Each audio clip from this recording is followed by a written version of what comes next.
Sega.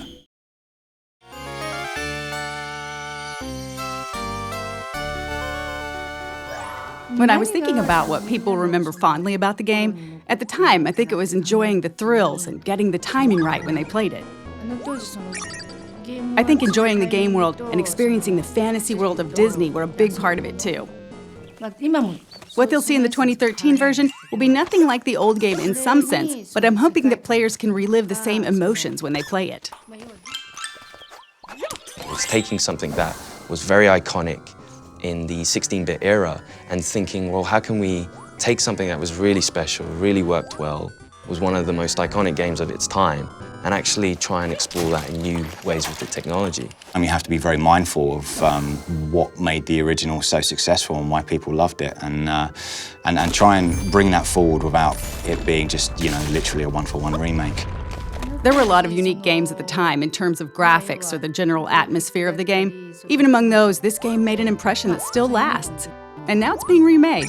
The fact that we're bringing back something nostalgic that people remember fondly as a game they enjoyed years ago, to me, is the epitome of Disney.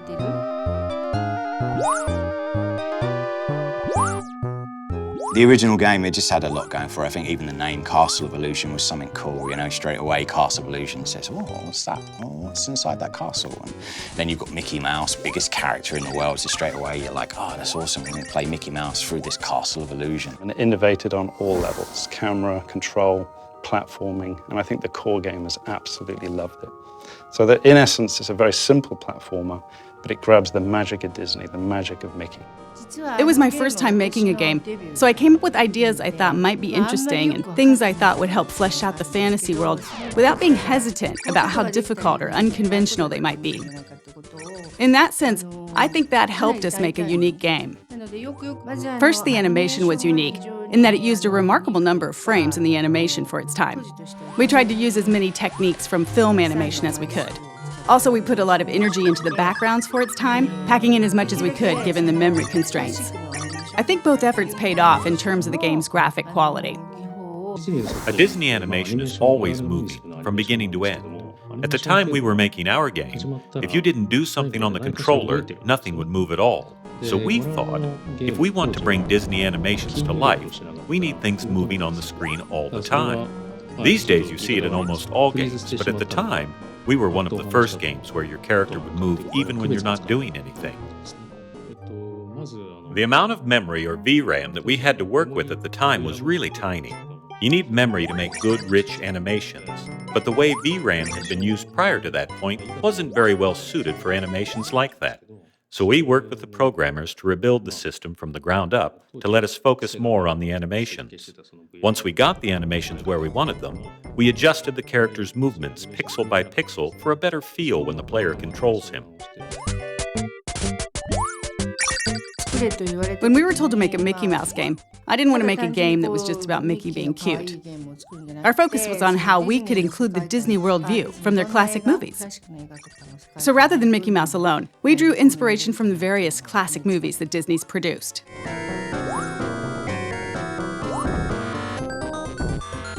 Games at the time were 8-bit or 16-bit, so there wasn't really a lot of room to work with. Most people in the industry weren't putting a lot of work into graphics or creating animations that conveyed a lot of character emotion.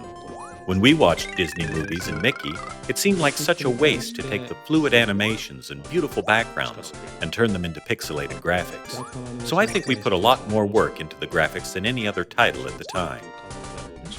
When we were making the dragon boss for the candy stage, we couldn't figure out what to use for the dragon's body.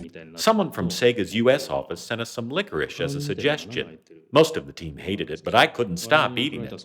I was holding one of the hollow ones in my mouth and breathing through it like a straw as I worked, and ended up filling the whole room with the smell. When we were working on this game, I was focused on animations and recreating the world of Disney, and now, modern technology can deliver Disney visuals directly and cinematically rather than via blocky pixel graphics.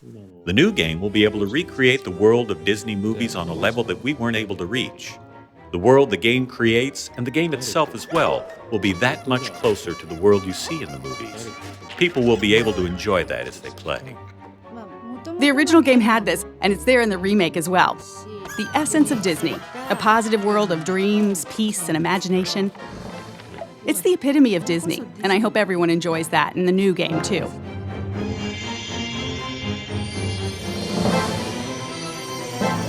We're very fortunate to be still working with the original producer of the game.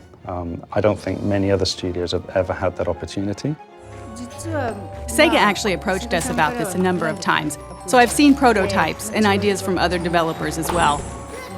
But with SSA's prototype, it took me back to when I was working on the original game. It reminded me of things I was feeling at the time, or what was going through my head as I was working on it. That's a wonderful thing, and it made me really want to work with them. The prototype we delivered was actually to be presented to the producer of the original game.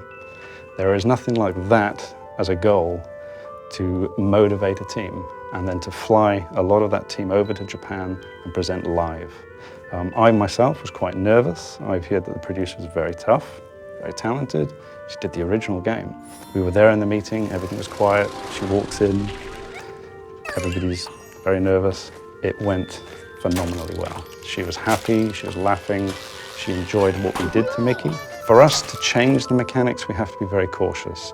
We can't steer too far away from the feel of Mickey, and we can't go too retro, because there were technology constraints in those days on what you could do with Mickey. So we've analyzed the feel of Mickey, the jump heights, the inertia, the turn, on the edge of a cliff, and we've been able to just knock it out of the park, all the animations. And now we're challenged by the feel of Mickey. So we feel we can move from the retro to retro plus. We can do more of what I think the gamers in those days would have loved because of our technology. It's more lifelike, it's more fun. The lighting effects are taken into the account, the candlelight in the background. So all of a sudden the personality, the core pillar of the game, Mickey, is brought to life. And that's something that we really want to do with Castle of Illusion, is try and modernize Mickey, but put him in the context of what we had before in the original game. And our challenge then is to try and improve the animations, the look and feel of Mickey, the characters around Mickey, the environments that he's in, and even the music score is a massive part of that whole Disney package. Primarily, we're able to do a lot more with the sound effects, the mixing, the environmental effects. I mean, these are all things that we come to expect without realizing it. If a fan of the original picks up and plays the new Castle of Illusion, I think they're going to be really surprised. I think they're going to feel like this is Castle of Illusion, and I think we've played a few little tricks on them along the way, and I think if they're looking out for those things that they remember, they're going to see them and a few extra as well. That's the thing I'm most nervous about. When people who've played the game before get their hands on the new game, what will they think? I can't wait to find out. It's expressed in a completely different way, but the essence is the same. So I hope the enjoyment they experience from it is the same.